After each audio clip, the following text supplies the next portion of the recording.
city. Homeless are fighting against the government. People are fighting for their rights. I've never understood why studios remake great horror films when there are so many not so great ones out there with plenty of potential. Whether it's due to budget, acting, or creative bankruptcy, a great concept can often be squandered. So it's exciting to see 1987's Street Trash get a South African update, as it's a relatively unseen cult film. Because of that, they're able to take the bones of the original, but not be beholden to any specific events or scenes.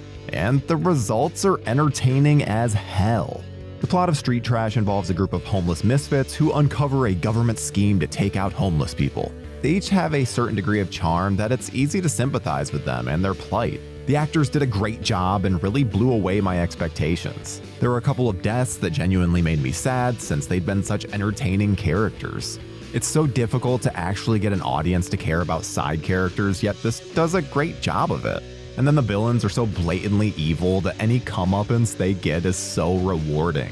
I wouldn't call any character deep, yet they get across what they're supposed to with relative ease.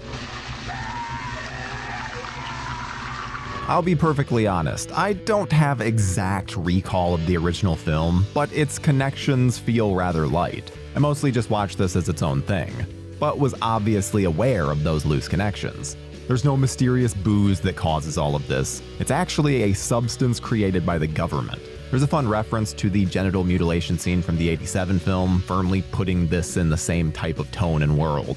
It could practically be a sequel in that it doesn't really conflict with anything in the first, and the director seems to agree. Street Trash is surprisingly well shot given the cult origins of the original. The filmmakers clearly were making a point to get past the grindhouse style and provide more interesting visuals.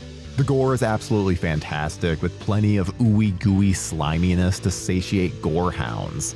I love this style of practical effects, so I couldn't get enough of all the multicolored carnage. It was such delightfully gory fun. But Street Trash is about more than just guts and gore. It actually has a very salient social message, even if it can be kind of lost at times in the silliness. As much as there are evil characters, the film doesn't do a good job of giving us villains to work towards defeating. Whether it's the Rat King or the actual government head, they don't appear in the film for long enough times to feel like a fully formed threat. They mostly just check off a box versus making an actual impact in the film. This is too bad because nearly every element outside of the bad guys works really well. While the filmmakers are taking the technical side very seriously, the story has that campy, over-the-top tone that brings the fun. The title cards let us know right away that this is going to be outside the norm of cinema, with a Ryan Kruger thing getting prominent placement below the titles. Some may go into this expecting something of the so bad it's good variety, but it's hard to call this bad. Sure, it's very silly and over the top, but the acting is competent and there are never any cheap edits or sets. This really moves past the grindhouse style of the 1987 film and gives it a different feel. They also take advantage of parts of South Africa to really add production value to their dystopic world. There's still that indie charm of nearly every scene taking place in the same series of locations. I had an absolute blast with 2024's Street Trash. The original film never really spoke to me, yet this is making me rethink my original take.